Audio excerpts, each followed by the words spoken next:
उसके बाद पाकिस्तान के दोस्तों का हिसाब किया। मोदी ने साइप्रस जाकर पाक के दोस्त तुर्की को निपटाया। उसके बाद अब प्रधानमंत्री का जो दौरा चल रहा है उससे चीन को निपटाया जा रहा है, चीन की घेराबंदी की जा रही है। यह दौरा इसलिए जरूरी था क्योंकि हमारा असली दुश्मन चीन ही है। ऑपरेशन सिंदूर में भी चीन का ही खेल था। पाकिस्तान को आगे करके चीन अपना खेल कर रहा था। आज यह बात भारतीय सेना ने खुल्लम खुल्ला बता दी है। ऑपरेशन सिंदूर को लेकर सेना ने जो खुलासा किया आपको सुनना चाहिए। पहला खुलासा, युद्ध में पाकिस्तान अकेला नहीं था, चीन और तुर्की उसको लगातार सपोर्ट दे रहे थे। दूसरा खुलासा, पाकिस्तान फ्रंट फेस था, पर्दे के पीछे से चीन उसकी मदद कर रहा था। तीसरा खुलासा, हर कदम पर चीन पाकिस्तान को खुफिया जानकारी दे रहा था। चौथा खुलासा, चीन भारत से सीधा भिड़ने से बच रहा था, उसने पाकिस्तान को मोहरा बनाया। पांचवा खुलासा, ऑपरेशन सिंदूर के जरिए चीन अपने हथियारों की लाइव टेस्टिंग कर रहा था। आप deputy chief of army staff lieutenant general Rahul R Singh को सुनिए, उन्होंने ऑपरेशन सिंदूर को लेकर और क्या क्या कहा है। पहले एक बार सुनिए, फिर उसको विस्तार से बताता हूं। Firstly, one border, two adversaries. So we saw Pakistan one side, but adversaries were two, and if I would say actually four or three actually. So Pakistan was the front face. We had China providing all possible support, and it's no surprise because if you were to look at statistics, in the last 5 years, 81% of the military hardware that Pakistan is getting is all Chinese, 81% of that. China talks about killed by a borrowed knife. So he would rather use the neighbor to cause pain than getting involved in the mud slinging match on the northern border. So that is what he's seen. And another thing that China perhaps has seen is that he's able to test his weapons against, say, various other weapon systems that are there. It's like a live lab which is available to. So again, Turkey also played a very important role in providing the type of support. When the DGMO level talks were going on. भाई अभी तक ये बात तो सबको पता थी कि इस युद्ध में पाकिस्तान चीन के हथियारों का इस्तेमाल कर रहा था, तुर्की के हथियारों का इस्तेमाल कर रहा था। लेकिन अब इससे भी आगे का खुलासा हुआ है। चीन और तुर्की का पाकिस्तान को सपोर्ट सिर्फ हथियारों तक सीमित नहीं था, बल्कि यह सपोर्ट एक कदम आगे था, या यूं कहें कि पाकिस्तान के साथ कुछ हद तक तुर्की और काफी हद तक चीन भी भारत से लड़ रहा था। यानी भारत ने ऑपरेशन सिंदूर में सिर्फ पाकिस्तान को नहीं ठोका, बल्कि छिपते छिपाते पाकिस्तान को सपोर्ट करने वाले चीन और तुर्की को भी इस युद्ध में धूल चटा दी। Deputy chief of army staff lieutenant general Rahul R Singh ने बताया कि पाकिस्तान को चीन से लाइव इनपुट मिल रहे थे। सुनिए एक बार। When the DGMO level talks were going on, Pakistan actually was mentioning that we know that your such and such important sort of vector is primed and it is ready for action. I would request you to perhaps, pull it back. So he was getting live inputs as far as from China. So that is one place we really need to move fast. भाई China के सैकड़ों जो हैं वो satellite हैं, और वहां से वो जो है ना वो एक एक चीज देख के पाकिस्तान को बता रहा था, और पाकिस्तान कह रहा था कि देखिए हमको पता है आप हमको इससे मारने वाले हैं, हमको मारने वाले हैं, ऐसा मत कीजिए, हम ऑलरेडी मरे हुए हैं। चीन लाइव अपडेट दे रहा था। सोचिए आप, तुर्की सपोर्ट जो कर रहा था कर ही था, उसके बावजूद भारत ने पाकिस्तान को ऐसा ठोका कि पाकिस्तान घुटनों पर आ गया। तीन देशों के हथियार और सपोर्ट भी भारत का कुछ नहीं बिगाड़ पाए। भारत के हथियारों के सामने चीन ने अपनी मिसाइल को कबाड़ होते देखा। यही वजह है कि जो पाकिस्तान भारत से 48 घंटे लड़ने का प्लान बना रहा था वो 3 से 4 घंटे में सीज फायर के लिए गिड़गिड़ाने लगा। आज सेना ने फिर से यह बताया कि पाकिस्तान के गुहार लगाने पर ही युद्ध रुका। तो जो लोग ट्रंप का फोन आने पर सरेंडर वाली थ्योरी बेच रहे थे वो आज फिर एक्सपोज हो गए। इतना ही नहीं, जो लोग ये सवाल उठा रहे थे कि भारत ने सीज फायर क्यों किया, उस पर भी सेना ने बड़े अधिकारी ने कहा कि सीज फायर का समझौता करना एक मास्टर स्ट्रोक था। भारत ने एकदम सही समय पर सीज फायर का समझौता किया, और उसकी वजह यह है कि भारत ऑपरेशन सिंदूर के दौरान तय किए गए मकसद को पूरा कर चुका था। यही नहीं, deputy chief of army staff lieutenant general Rahul R Singh ने प्रधानमंत्री मोदी की लीडरशिप की तारीफ की। Defining thing was that leadership, the strategic messaging by leadership was unambiguous. You cross our red lines and there would be action, there would be punitive action if required. There is no scope of absorbing the pain the way we did a few years ago. So that is one important message that stands out loud and clear. Deputy chief of army staff ने जो खुलासा किया उसके बाद तो operation सिंदूर में ceasefire को लेकर कोई कंफ्यूजन रहना भी नहीं चाहिए। खुद सेना ने बता दिया कि पाकिस्तान ने रिक्वेस्ट की थी, लेकिन नरेंद्र सरेंडर वाली कांग्रेस ने सेना की इस बात को इग्नोर कर दिया और यह बात पकड़ ली कि चीन और पाकिस्तान की भयंकर जुगलबंदी है। कांग्रेस ने संसद में चीन पाकिस्तान के मुद्दे पर चर्चा की मांग की है। सुनिए कांग्रेस नेता जयराम रमेश को। ये साबित हो गया है कि हम पाकिस्तान वायुसेना से जंग नहीं था, ये चीन के साथ था और चीन और पाकिस्तान, चीन ने तो पूरा कब्जा कर लिया है पाकिस्तानी वायुसेना पर। तो इसीलिए हम भारतीय राष्ट्रीय कांग्रेस, इंडियन नेशनल कांग्रेस बार बार ये मांग कर रही है कि इस पर पार्लियामेंट पर चर्चा होनी चाहिए। 5 साल से हम मांग कर रहे हैं। भाई इसमें तो तारीफ होनी चाहिए। आप कह रहे हैं चीन ने पाकिस्तान पे कब्जा किया हुआ है और पाकिस्तान को आप ठोक रहे हैं, इसका मतलब चीन को मार रहे हैं। और दूसरी तरफ राहुल गांधी कहते हैं कि नरेंद्र मोदी के मुंह से चीन नहीं निकलता। तो अगर चीन नहीं निकलता तो चीन को मारे कैसे? सबको पता, भाई भारत को पता था ना कि चीन सपोर्ट कर रहा है, उसके बाद बावजूद भारत मार रहा था ना। उसको पता था ना भारत को कि मार रहा हूं पाकिस्तान को, लेकिन लगेगा चीन को, तो मार रहा था ना। तो फिर क्या ये बात कहना कि भाई नरेंद्र मोदी के मुंह से चीन नहीं निकलता? अरे मुंह से क्या चीन निकालना, जब चीन के मुंह से जो है बाप बाप होते हुए सुन रहे हैं आप। कांग्रेस हर बात का क्रेडिट राहुल गांधी को देने के लाइन में लग जाती है। इसलिए अब सेना के खुलासे पर यह माहौल बना रही कि राहुल गांधी ने तो पहले ही चीन पाकिस्तान पर आगाह किया था, जैसे दुनिया को पता नहीं कि चीन और पाकिस्तान का क्या खेल चल रहा है, वहां क्या बॉर्डर रोड इनिशिएटिव चल रहा है, किसी को नहीं पता है क्या?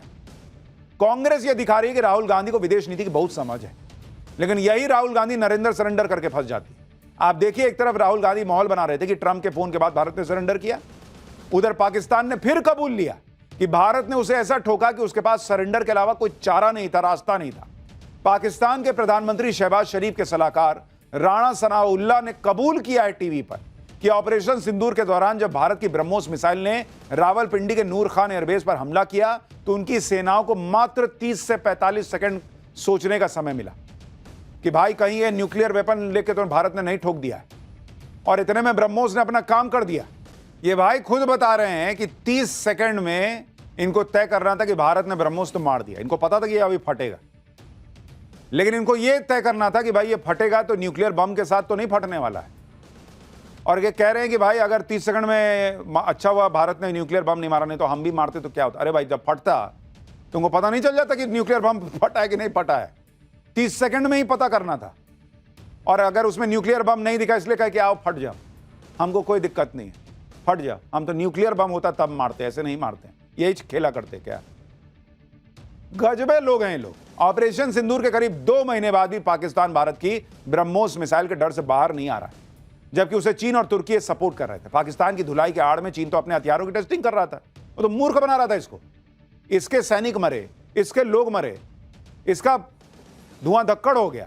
और चाइना ने अपने हथियार टेस्ट कर लिया। टेस्ट क्या किया? देखा कि फेल हो गया सब, भारत तो फोड़ दिया। चीन का मकसद तो फिर भी पूरा हो गया, धुलाई पाकिस्तान की हो गई। इसलिए अब देखिए कि पाकिस्तान भी अलर्ट हो गया। पाकिस्तान के आर्मी चीफ मुनीर के बाद अब पाकिस्तान का air force chief Zaheer Ahmed Babar America पहुंचा हुआ है।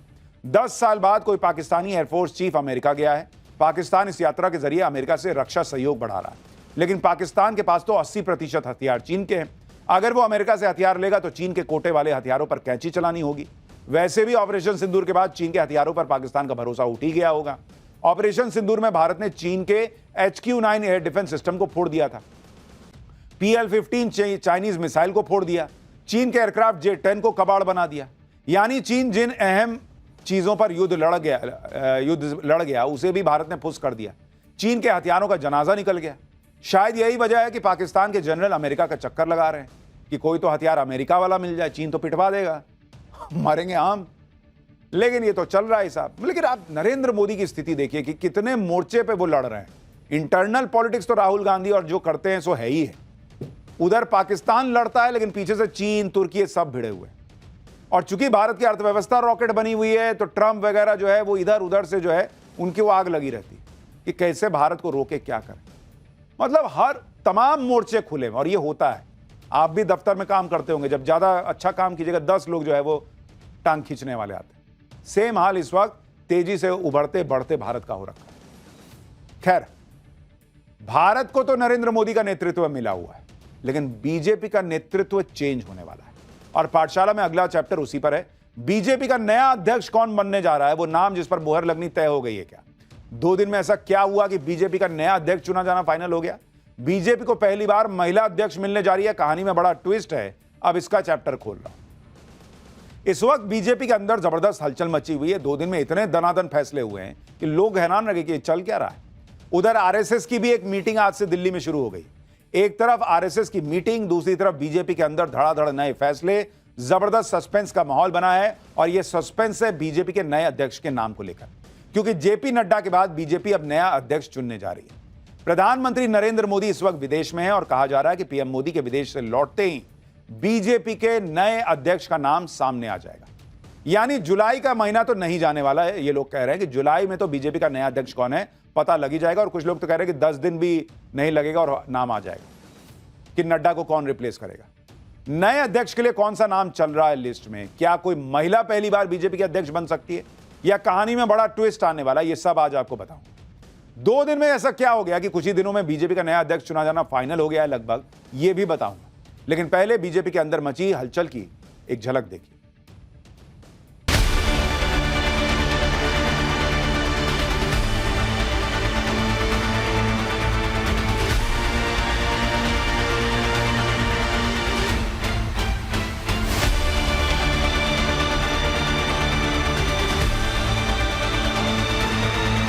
जो पार्टी ये कहती हो कि दुनिया की सबसे बड़ी पार्टी है, अध्यक्ष महोदय वो अपना राष्ट्रीय अध्यक्ष नहीं चुन पाए अभी तक।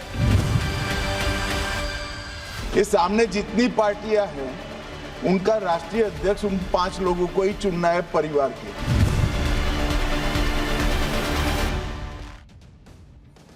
भाई सबसे पहले यह देखिए कि ऐसा क्यों माना जा रहा है कि अगले कुछ दिनों में बीजेपी को नया राष्ट्रीय अध्यक्ष मिलने जा रहा है। इसका पहला इशारा आज से दिल्ली में शुरू हुई आरएसएस की बैठक से मिल रहा है। यह तस्वीर है उसी बैठक की है।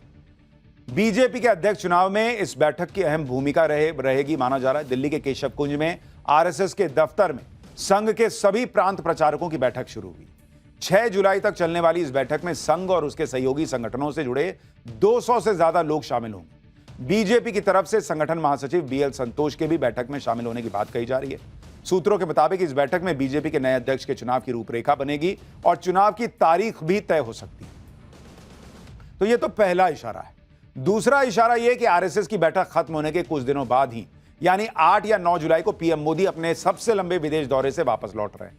ऐसा माना जा रहा है कि पीएम मोदी के विदेश से लौटने के तुरंत बाद यानी 10 जुलाई से 19 जुलाई के बीच ही बीजेपी का नया अध्यक्ष फाइनल कर लिया जाएगा। यानी 21 जुलाई को संसद का मानसून सत्र शुरू होने से पहले बीजेपी को नया अध्यक्ष मिलना करीब करीब तय माना जा रहा है। पीएम मोदी के लौटने से पहले ही बीजेपी राष्ट्रीय अध्यक्ष के चुनाव के लिए गियर शिफ्ट कर चुकी है। पिछले कुछ दिनों में बीजेपी के 9 राज्यों में अध्यक्ष चुन लिए गए और उसके साथ ही बीजेपी के राष्ट्रीय अध्यक्ष के चुनाव के लिए एक जरूरी कोरम को पूरा कर लिया गया। अब ऐसा क्यों हुआ? बीजेपी अध्यक्ष चुनने की प्रक्रिया के बारे में आपको बताता हूं। यह एक लंबी प्रोसेस होती है जिसमें बीजेपी हाईकमान के साथ राष्ट्रीय और प्रदेश के संगठन के नेताओं से बात की जाती है। इस पद के लिए संघ की सलाह पर भी विचार किया जाता है। बीजेपी के संविधान के मुताबिक कम से कम 50% यानी आधे राज्यों में संगठन चुनाव के बाद ही राष्ट्रीय अध्यक्ष का चुनाव किया जा सकता है। इस लिहाज से देश के 19 राज्यों में संगठन के चुनाव के बाद ही बीजेपी के राष्ट्रीय अध्यक्ष का चुनाव हो सकता था और अब तो 37 में से 22 राज्यों में बीजेपी के संगठन चुनाव पूरे हो चुके हैं। भारतीय जनता पार्टी के संविधान की धारा 19 में अध्यक्ष के चुनाव के लिए नियम भी बनाए गए हैं। इसके मुताबिक राष्ट्रीय परिषद और प्रदेश परिषदों के सदस्य मिलकर राष्ट्रीय अध्यक्ष का नाम तय करते हैं। अध्यक्ष पद का चुनाव पार्टी के राष्ट्रीय कार्यकारिणी में बनाए गए नियमों के मुताबिक होगा। अध्यक्ष बनने के लिए जरूरी है कि चुनाव के लिए नॉमिनेशन करने वाला व्यक्ति कम से कम 15 साल तक पार्टी का प्राथमिक सदस्य रहा हो। इसके अलावा प्रदेश या राष्ट्रीय कार्यकारिणी के कम से कम 20 सदस्य अध्यक्ष के चुनाव के लिए किसी व्यक्ति के नाम का प्रस्ताव पेश कर सकते हैं। इस प्रस्ताव पर कम से कम 5 प्रदेशों के प्रदेश कार्यकारिणी के सदस्यों की सहमति होनी जरूरी होती है। इन्हीं सब औपचारिकताओं को पूरा करने की वजह से बीजेपी के नए अध्यक्ष के चुनाव में देरी हो रही थी, जिस पर विपक्षी पार्टियों ने बीजेपी को निशाने पर बार बार लेने की कोशिश भी की। अप्रैल की शुरुआत में संसद में वक्फ बिल पर चर्चा के दौरान सपा अध्यक्ष अखिलेश यादव ने भी अध्यक्ष के चुनाव में हो रही देरी के लिए बीजेपी को घेरने की कोशिश की थी। हालांकि अमित शाह ने ऐसा जवाब दिया कि फिर अखिलेश यादव चुप ही हो गए। बीजेपी अध्यक्ष के चुनाव पर जो सवाल उठ रहे थे और अमित शाह ने क्या जवाब दिया था, एक बार आपको दिखाता हूं, उसके बाद बताता हूं कि भाई वो नाम कौन से हैं जिनकी चर्चा चल रही है कि अगला बीजेपी अध्यक्ष तो यही होगा। जो पार्टी ये कहती हो कि दुनिया की सबसे बड़ी पार्टी है, अध्यक्ष महोदय वो अपना राष्ट्रीय अध्यक्ष नहीं चुन पाए अभी तक।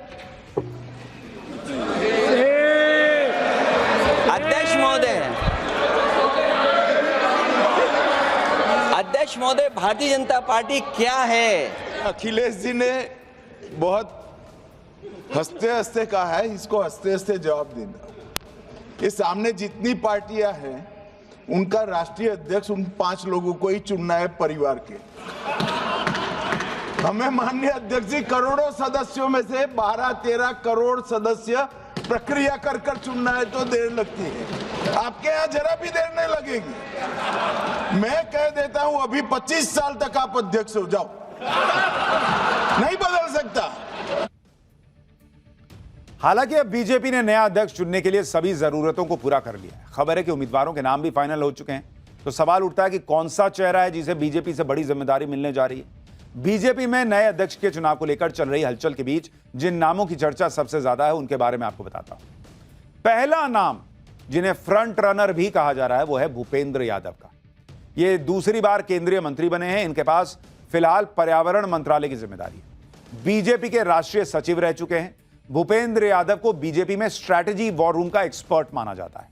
आरएसएस के करीबी माने जाते हैं। यादव हैं, ओबीसी समुदाय से आते हैं। बिहार विधानसभा चुनाव में यादव समुदाय का 70 से 90 सीटों पर अच्छा खासा प्रभाव भी, और इसके पहले भी उन्हें बिहार चुनाव की जिम्मेदारी, महाराष्ट्र की जिम्मेदारी दी गई और उन्होंने शानदार परफॉर्म करके दिखाया।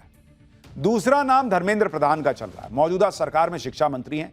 धर्मेंद्र प्रधान पीएम मोदी और गृह मंत्री अमित शाह के भरोसेमंद माने जाते हैं और 2014 से लगातार मंत्री पद संभाल रहे हैं। ये ओडिशा के ओबीसी समुदाय से आते हैं। अगर पिछड़ा वर्ग से अध्यक्ष बनाने का बीजेपी विचार कर रही है तो इस समीकरण में धर्मेंद्र प्रधान भी फिट बैठते हैं। तीसरा नाम शिवराज सिंह चौहान का चल रहा है। कृषि मंत्री की जिम्मेदारी फिलहाल संभाल रहे हैं। 4 बार मध्य प्रदेश के मुख्यमंत्री रह चुके हैं। बीजेपी संगठन में उपाध्यक्ष की जिम्मेदारी संभाल चुके हैं। पार्टी का बड़ा ओबीसी चेहरा माने जाते हैं। चौथा नाम मनोहर लाल खट्टर का है। मोदी सरकार में बिजली मंत्री हैं। पीएम मोदी के करीबी हैं। आरएसएस में अच्छी पकड़ है। सख्त और ईमानदार छवि के नेता माने जाते हैं। ये 4 नाम जो हैं वो आगे चल रहे हैं। इसके अलावा बीजेपी के नए राष्ट्रीय अध्यक्ष को लेकर ये अटकलें भी चल रही हैं इस बार कि किसी महिला को पार्टी के अध्यक्ष पद की कमान सौंपी जा सकती है, क्योंकि यूपी, महाराष्ट्र, हरियाणा और दिल्ली में बीजेपी के शानदार प्रदर्शन के बाद दिल्ली में महिला चेहरे को मुख्यमंत्री बनाया गया और संसद में महिलाओं के लिए 33% आरक्षण की बात तो बीजेपी कह ही रही है और संसद से इसके लिए बिल भी पास हो चुका है। ऐसे में माना जा रहा है कि महिला वोटर्स पर पैठ मजबूत करने के लिए पार्टी प्रेसिडेंट किसी महिला को भी बनाया जा सकता है। अगर ऐसा हुआ तो इसके लिए पीएम मोदी के मिशन साउथ को मजबूती देने के लिए जो 3 नाम आगे आते हैं उनकी चर्चा जोरों पर है। यह नाम है, पहला नाम निर्मला सीतारमण, जो मौजूदा सरकार में वित्त मंत्री हैं। निर्मला सीतारमण पार्टी में काफी मजबूत पकड़ बना चुकी हैं। उन्हें केंद्र सरकार में काम करने का लंबा अनुभव भी रहा है। सूत्रों के मुताबिक उनकी हाल ही में बीजेपी मुख्यालय में जेपी नड्डा और महासचिव बीएल संतोष के साथ मीटिंग भी हुई थी। उनका दक्षिण भारत का होना बीजेपी को दक्षिण भारत में मजबूत बनाने के रास्ते खोलेगा। दूसरा नाम डी पुरंदेश्वरी का है। दक्षिण भारत में बीजेपी का बड़ा चेहरा है। आंध्र प्रदेश के पूर्व मुख्यमंत्री और टीडीपी फाउंडर एनटी रामाराव की बेटी हैं। आंध्र प्रदेश भारतीय जनता पार्टी की पूर्व अध्यक्ष रह चुकी हैं। वो ऑपरेशन सिंदूर के बाद अलग अलग देशों में भेजे गए प्रतिनिधि मंडल का हिस्सा भी थी। तीसरा नाम वानती श्रीनिवासन का है। वानती श्रीनिवासन तमिलनाडु के कोयंबटूर दक्षिण सीट से विधायक और भारतीय जनता पार्टी की महिला मोर्चा की राष्ट्रीय अध्यक्ष रह चुकी है।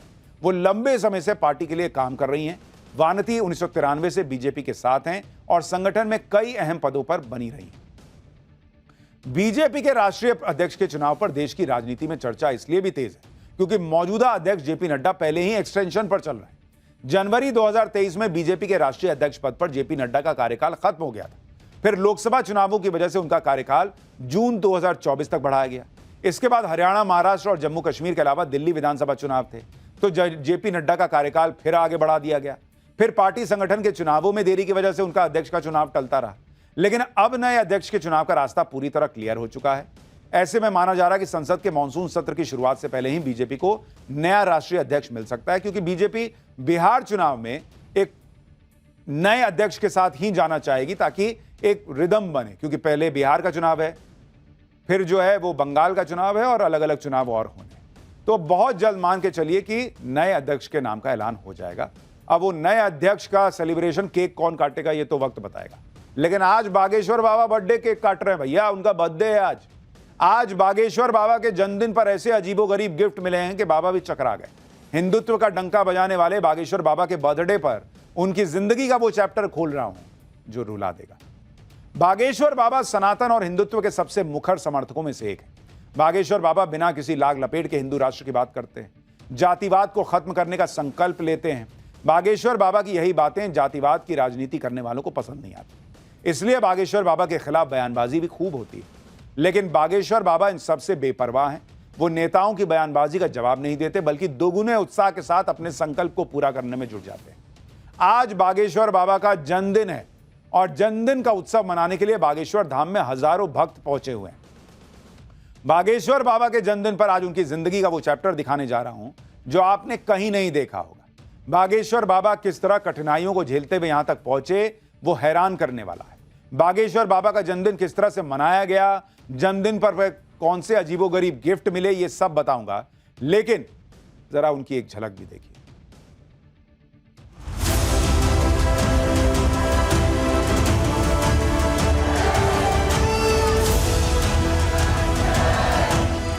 ये हम जबरदस्ती नहीं लगाए हैं, ये भाई साहब हेलमेट गिफ्ट में लाए। भैया हमने 3-3 दिन तक पार्ले जी की एक बिस्कुट खा के गुजारा। हम भी तो छील सकते हैं तुमको।